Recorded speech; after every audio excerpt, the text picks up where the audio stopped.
좀 더 높은 수익률을 낼 수 있다면 목돈을 선택하는 게 낫지 않나요? 그런데 이 수익률이 달라지면요, 선택도 달라질 겁니다.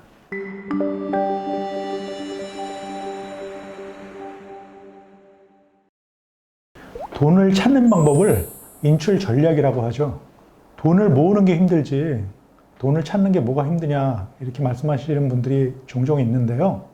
제가 경험한 바에 의하면요, 나이가 들어서 퇴직이 다가오셨거나 퇴직하신 분들은요, 이 돈을 찾는 게 그렇게 힘들다고 말씀을 하시더라고요.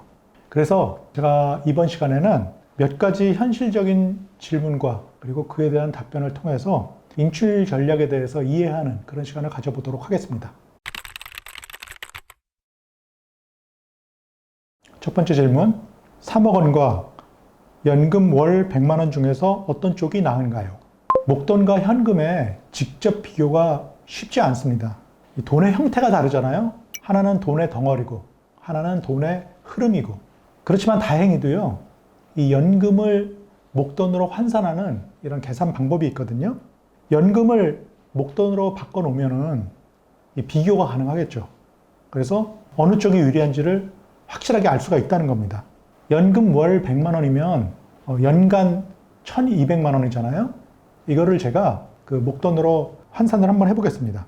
먼저 연금은 받는 기간이 있는데 이 받는 기간을 알아야겠죠. 그래서 제가 연금을 받는 기간을 30년으로 놓겠습니다. 또 하나 가정해야 될 것이 있는데요. 이 연금을 받는 동안 몇 퍼센트의 수익률이 나느냐, 이것을 알아야 된다는 겁니다. 지금 현재 정기예금 1년짜리의 금리가 1% 정도 될 겁니다. 그래서 원금 손실이 절대 안 나는 이 수익률인 1%를 놓고 계산하도록 하겠습니다. 이런 가정을 통해서 월 연금 100만 원 받는 것을 목돈으로 환산하니까 3억 970만 원이 됩니다.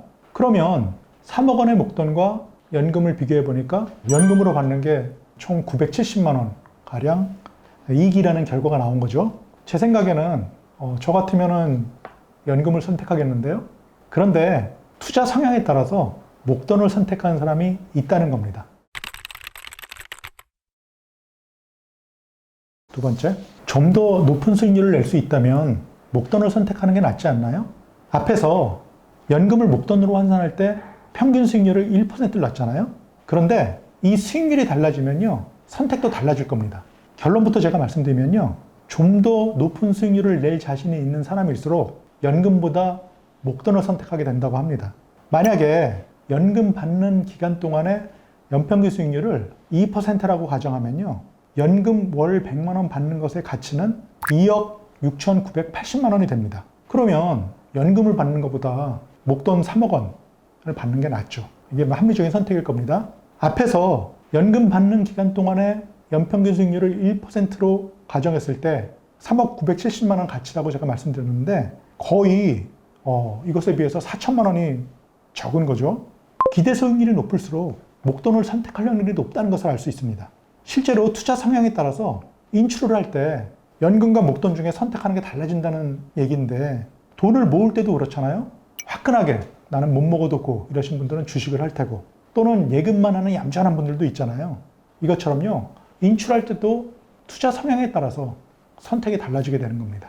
근데 문제는요, 선택을 할 당시에 자기의 자신감에 따라서 기대 수익률을 높게 보시는 분도 있고 낮게 보시는 분도 있잖아요. 그런데 반드시 높은 기대 수익률을 기대하신다고 하셔서 그 수익률을 낼 수가 없다는 것, 이런 것을 아셔야 될 것 같습니다. 연금을 받을 때 종신으로 받을 것인지 기간을 정해 30년간 받을 것인지를 두고 고민하는 경우가 많습니다. 이것도 어느 쪽이 유리한지 비교할 수가 있나요?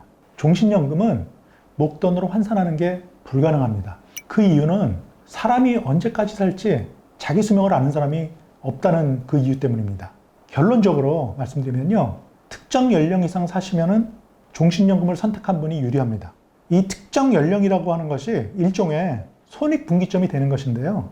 이 손익분기점을 찾는 것은 가능합니다. 먼저 연금을 가입한 보험사에 종신으로 받는 경우와 기간을 정해서, 예를 들면 30년간 받는 경우 연금액이 어떻게 되는지 그 도표를 뽑아달라고 하십시오.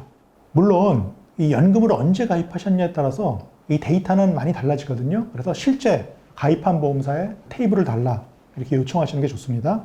표를 보면서 내 예상 수명을 생각하시면서 어떤 방식으로 받는 것이 유리한지를 결정하시면 될 것 같습니다. 제가 예시로 그 화면에 보이시는 것처럼요, 테이블 하나 뽑아봤거든요.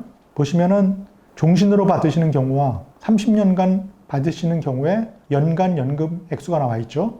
이분이 61세부터 연금을 받기 시작하시면요, 종신형의 경우에는 1399만 원, 확정 기간형의 경우에는 1418만 원을 받으시네요. 62세부터 받기 시작하시면 액수가 역전이 됩니다. 종신이 연간 1464만 원, 확정 기간이 연간 1454만 원으로 종신형이 유리해지기 시작하죠. 63세를 보셔도 종신형이 유리하시다는 걸 알 수가 있습니다. 만약 2021년 현재 시중에 나와 있는 연금 상품을 가입했다고 가정하고 분석해 보겠습니다. 막 가입한 겁니다.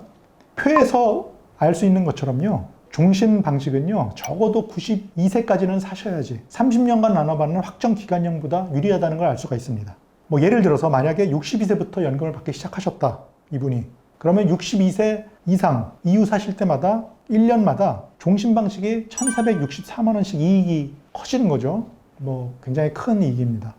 반대로 종신 방식을 선택하셨는데 92세 이전에 사망하시면요, 1년당 1454만 원씩 손해를 보시는 거라고 볼 수가 있습니다.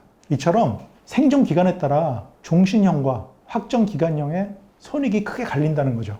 종신연금의 손익은요, 수익률보다 생존 기간에 절대적으로 의존한다는 것을 아실 수가 있죠. 이런 식으로 잘 따져서 종신으로 받는 게 나을지 아니면 기간을 정해서 받을지 이걸 선택하시면 될 것 같습니다. 다만 기대 수익률이 높다고 해서 정말 그 수익률을 얻는 것이 확실하지 않은 것처럼 내가 오래 살 것 같다 그래서 오래 사는 것도 아니고 내가 조기에 사망할 것 같다고 해서 일찍 사망하시는 거 아니라는 겁니다. 그때 가봐야지 안다는 거죠.